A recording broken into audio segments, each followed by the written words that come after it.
ఎవ్వరైనా నా మాటని అతిక్రమిస్తే నేను ఇదివరకు పద్మాక్షిలా మారిపోతాను. ఆ తర్వాత మీ ఇష్టం. రావే.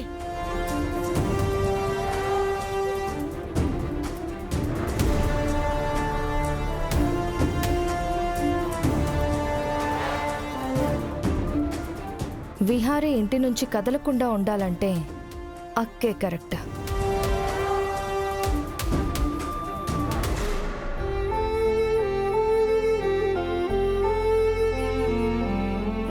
నువ్విప్పుడు ఒట్టి మనిషివి కాదు, గర్భవతివి. గర్భవతివి గర్భవతివి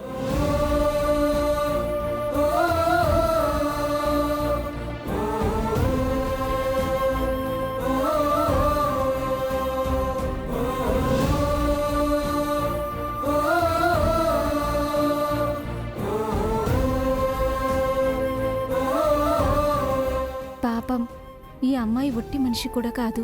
ఆ చండ శాసనరాలు పచ్చి మంచినీళ్లు కూడా ఇవ్వొద్దని చెప్పింది. ఇప్పుడెలా?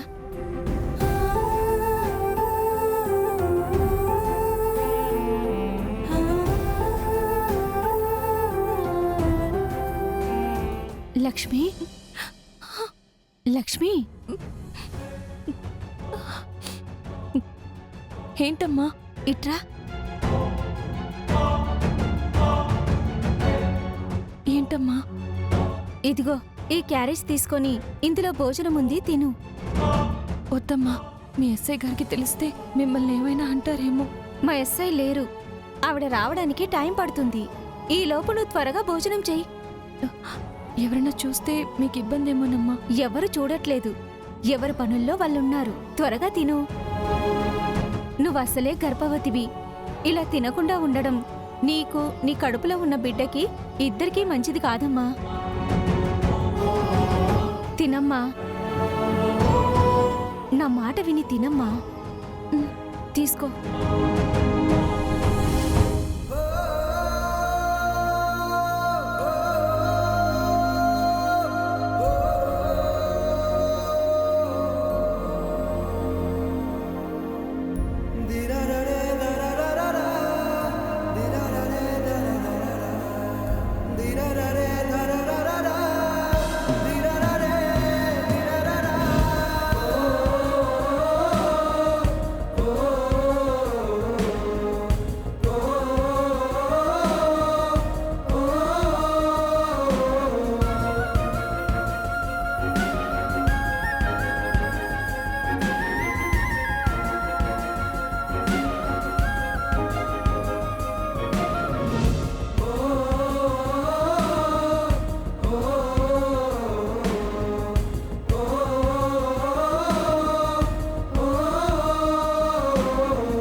నేను ఇవన్నీ తట్టుకుని బతకాలనుకున్నది నీకోసమే.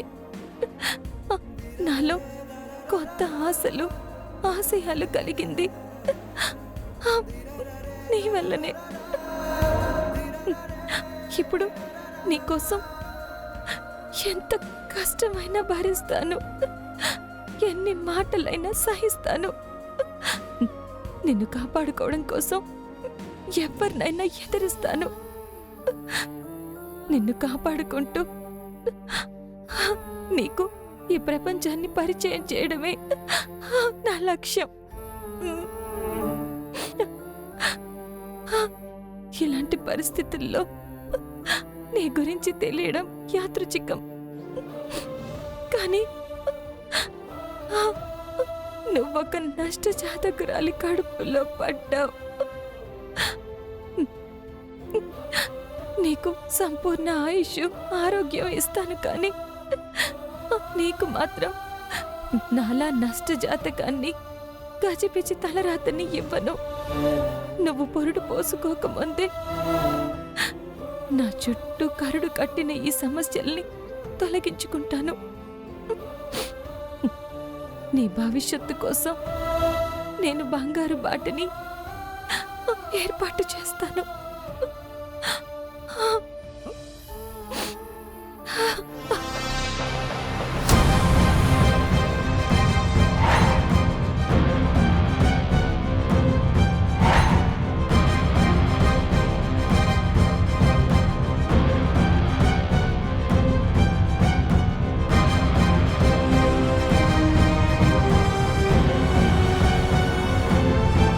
నమస్తే మేడం.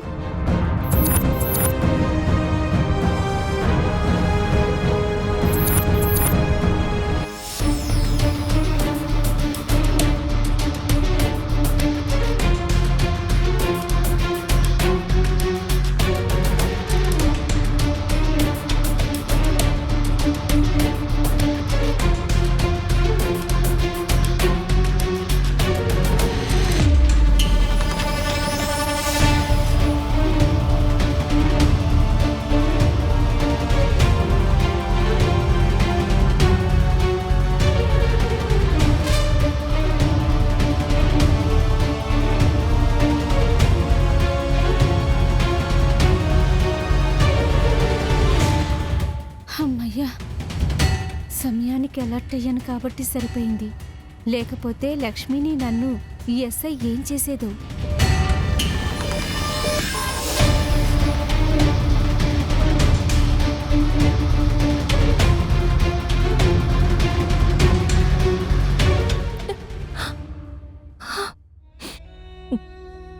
నీకు ఎలాంటి కష్టము రానివ్వను.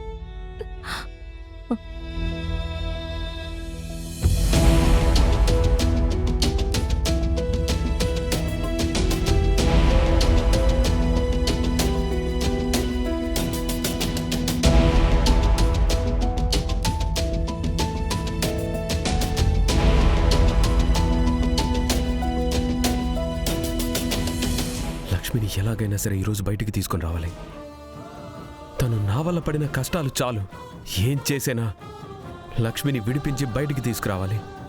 అసలు తనే తప్పు చేయలేదని నిరూపించాలి. అసలు ఇంత పెద్ద నిందను వేశారు. లక్ష్మి ఆ నిందను మోస్తూ ఎంత బాధపడుతుందో. లక్ష్మిని కేసులో ఇరికించింది వాడైతే ఈ కేసుని ఇంత స్ట్రాంగ్గా చేస్తున్న ఇంకో శత్రువు ఎవరు?